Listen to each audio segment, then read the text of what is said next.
Tell you what goes hand in hand with job loss, isolation, loneliness, and fear of you or others getting unwell: a decline in our mental health.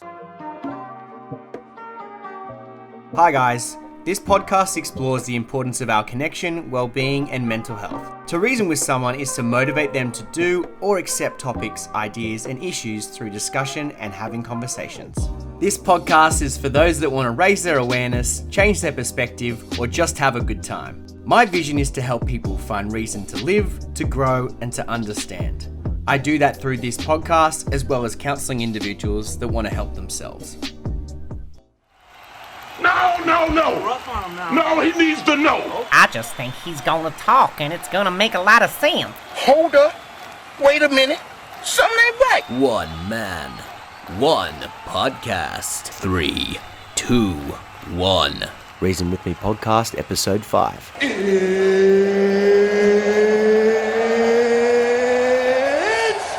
time. Okay, episode 5.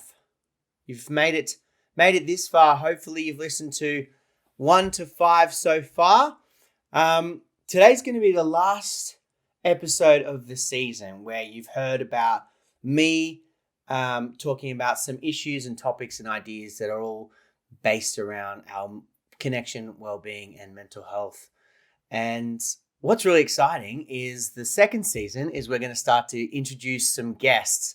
I'm going to have some guests on the show that are really innovative and talk about some really cool and exciting topics that really get you to think and change your perspective, open your mind up. And it's really going to be for those that are keen on raising that awareness or just agreeing with some of the stuff that comes out of that. Before I start talking and getting into the nitty and gritty of what we'll be discussing today, I am wearing a t-shirt of the Wayside Chapel. For those on the video can see, sort of says love over hate, and on the back it says side by side. Now, side by side is an initiative and an idea that those that are less fortunate, those that are disadvantaged, are able and still living in our society. And side by side means that those that aren't disadvantaged and without can still blend and be with each other in society and work as one. And there was the conference recently that I went to that the pastor John Owen and quite a lot of other people talked about this reality of challenging and thinking about us versus them and trying to break that stigma down and beat all of that stuff. And one of the awesome questions is they asked the Dean of University of Sydney and asked him how many of his friends were in public housing. And he was a bit thrown by the question. He didn't really know an answer. But they then asked the homeless guy who was up on stage as well. Really awesome dude that was there for the day, just helping out and supporting the day. And they asked him, how many people do you know that are in public housing? And his response was, well, for any of them that aren't homeless, the rest of them are in public housing. And I guess that was the point of the whole conversation, is we are worlds apart, yet the way forward is being able to walk side by side.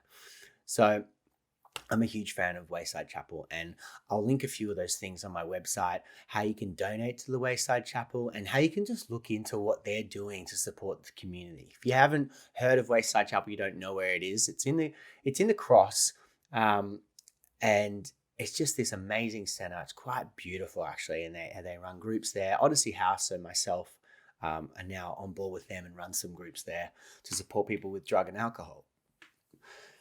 It's just a beautiful, safe haven for people that are struggling. You don't have to be homeless. It's just for those that aren't running too well, and they can come to a place where they feel comfortable and they can get supported by whoever's there and the brilliant staff that are there. They've also got a place down in Bondi Junction as well, and they give food and they give talks, and it's just amazing. So I'm representing them today, but let's carry on. Let's start unpacking what we're going to be talking about today. It's kind of alongside this concept of side by side and some reality testing. And I want you to reason with me and see if you can resonate and pick up and challenge yourself in any of the ideas and concepts that I'm starting to talk about today. So I'm going to get straight into it. I'll tell you what goes hand in hand with job loss, isolation, loneliness, and fear of you or others getting unwell: a decline in our mental health. Now, in my opinion, a lot of our communities and cultures around the world are only now and only just realizing these massive life circumstances are having a significant impact on people's connection, mental health, and well-being.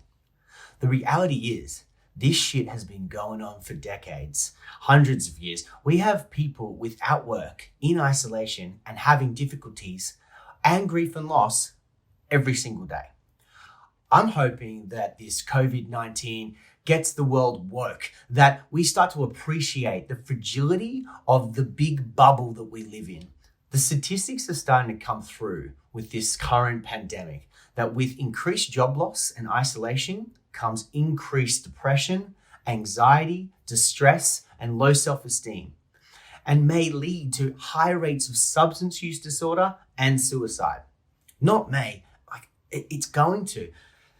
What I'm going to do today is I'm going to break down the understanding of depression and how can we ask about suicide. This is a pretty big topic, and if anyone notices discomfort or feelings arise due to the content that I'm talking about, then there's going to be some services and guidelines listed for support. We all have to be there to support each other in these times and get through this together. So here we go. My name is Jackson, and I'm in recovery for depression. Now, I say this in almost every single group that I run. I say it almost every single day. For those of you that know me, know that I've got way too much energy. I'm really outgoing. I'm a big old introvert, but I am also part of the 1 in 7 Australians that will experience depression in their lifetime. Depression has the third highest burden of all diseases in Australia, and it also has the third highest burden of disease in the world. It can happen to anyone, even those you least expect, and this is going to be shown in many different ways. For something that is so common, there is a lot of people that don't understand it. So what I'm going to do today in this podcast is I'm going to very quickly run through what depression is and just get a little bit more understanding for people. If you already know, awesome, then hear me out. Depression is like having a shitmate who tells you over and over that you're a shit bloke, terrible boyfriend, terrible daughter, friend, colleague, and also just all-round bad person. Depression can be when things go right, something must be wrong. It's when you feel so tired and you can't sleep. Yes, that's a Coldplay reference. Let's move on. And also you start beating yourself up by not getting more things done. Depression is painful. It's lonely. It's hopeless. All before making it out the front door. Isolating from the people and that you care about and even believing that they would be better off without you. It's being asked, why are you sad? And sometimes honestly just not knowing. But then sometimes there are good days. Days where you can connect with your people. Feel things getting better. Feel normal. Start getting life back together and showing feelings of joy and love and laughter. Now that day may end. That mood may switch back. And they may start to go back to telling yourself that I'm useless. And start having that self-worth and self-esteem issues and value that we can't see. Back to being hijacked by depression. A lot of people around someone with depression don't understand that being sad and being depressed is not the same thing. Depression is sort of sadness that is relentless and can last days, months, and years. Chronic and severe depression, it's not a choice. Sure, there may be many things that people could be doing to help themselves, eat good, sleep good, exercise well, socialize, but it is not a choice to be impacted and worn down by such a significant burden. People with depression are people. Believe it or not, they are people. They can be smart, they can be beautiful, they can be talented, they can be funny, creative, loving, happy-go-lucky people, because depression doesn't discriminate. And I've said it before, and I'm going to say it again and again and again. Listen to the people around you. Connect and validate people brave enough to tell you that they aren't okay. It's 1 in 7 Australians. That's crazy because depression is complicated. It isn't as simple as cheer up, smile, snap out of it. In fact, this sort of communication pushes people with depression further and further away. You should do some exercise, or you should go and turn vegan. It just doesn't work like that. Depression is exhausting and can always feel like an uphill battle. Some people with depression will cope through sabotaging relationships, drinking and drugging, self-harming or suiciding. Depression for these people turns living into surviving, doing whatever it takes just to survive. A lot of people with depression will think about suicide, attempt suicide, or take their own life. So this illness, it's complicated. We have to try and move forward through the complexity. There has to be a balance, taking each day as it comes, trying to moderate the moods and live and breathe in the world as best as possible. Knowing that they have to monitor and protect themselves, always looking at recovery. If that means challenging those negative thoughts, being present and accepting, as well as always reaching out, then that's what we've got to do. And that's going to be a hard step.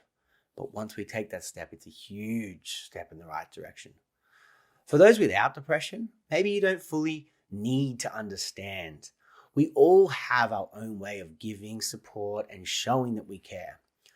Tell someone that they matter and that you are here for them. So if any of this sort of rings true for you, then get support. Message me, call Lifeline, connect with a friend, be brave and get the support that you need where you can get it. I know, and you know, that we don't have to be alone. Now this brings me to my next point. When depression takes hold and doesn't want to let go, then sometimes people have thoughts of suicide. What I want to do now is I want to talk about how do we actually talk about suicide? Quickly, we'll do some statistics. For those of you who aren't already aware, suicide is the leading cause of death for 14 to 44-year-olds.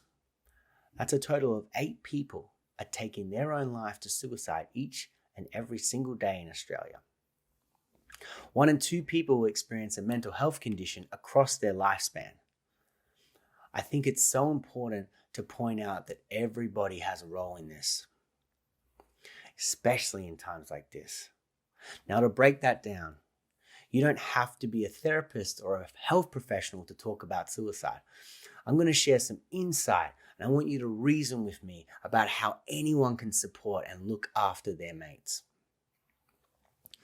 First, we're going to look at who and why. So, who and why are people having thoughts of suicide? Unfortunately, it is for many, many reasons. There's a need to escape big emotions or thoughts, getting relief from unbearable emotional pain, having feelings of hopelessness and helplessness, just to name a few. So what are we actually looking out for? Now, this is the big thing. So the biggest thing to look out for is what are called invitations. I can't take it. It's all too much. Life is too much. Whatever hits that threshold with you that puts concern in your mind about their safety, that's when we start to ask about suicide. They call them invitations because it's an invitation for you to explore more and then ask the question. There is some fear and awkwardness or some taboo out there about asking about suicide. But if it's saving a life, or at the very minimum, allowing that person to know how much someone cares about them, then just fucking ask. Have you been thinking about suicide? Have you had thoughts about taking your own life? Practice. pause this podcast and practice. It's simple. There isn't judgment.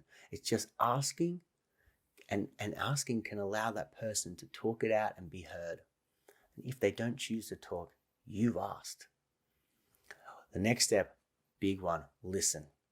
Let them talk, let them cry, let them do what they need to do and just be with them. Hold on to any biases and judgments you have about suicide and just hold the space. Just hold it. This isn't about you. It's about them. Next thing, safety is key. Whether the answer to your direct question is a yes or a no, keeping that person safe is the focus. Asking, how can I best support you? Look at options for help. This may mean getting them in contact with some helplines or professionals. This may also mean calling those helplines yourself for help, asking them some advice. This could also mean talking with them until they start to explore some reasons to live. Now that's a big one too. Now essentially this is a brief rundown and advice from me to you asking about suicide that anyone can ask. There is always more information out there and heaps of it out there.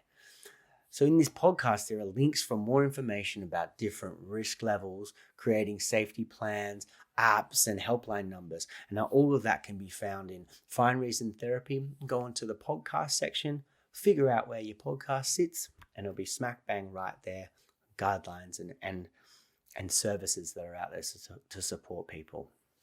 Lastly, what I'll say is you can find me on findreasontherapy.com.au. There's a bunch of other podcasts on there. There's a bunch more information about what it is I specifically do. I got free consultations over the phone where you can call me, have a chat, figure out what it is that you need or what it is that somebody else may need. And then we've got being able to book through me and if you need some counseling and support in times like this. Also on my website, on this episode, you'll find some links to how you can donate to the Wayside Chapel for those that are struggling at the moment and those that really do need our support and those less advantaged people that are doing it a bit tough. And Wayside Chapel is such an amazing service. It hasn't shut at all through the coronavirus and just been thriving and supporting as many people as they can and allowing them to walk through their doors just so that they can feel safe and supported. If you need anything else from me, hit me up. If you want to be on the podcast, if you want some ideas to be thrown out and sort of talked about in here, let me know. Thanks so much for listening to season 1. Season 2 is going to be awesome. There's going to be some really cool, innovative guests, as I said. Stay tuned, and I will see you on season 2 with a whole bunch more exciting information so that you can reason with me on this podcast. Do you want to find out more about how therapy can help you kick some goals? Go check out findreasontherapy.com.au or the Find Reason Therapy Instagram page.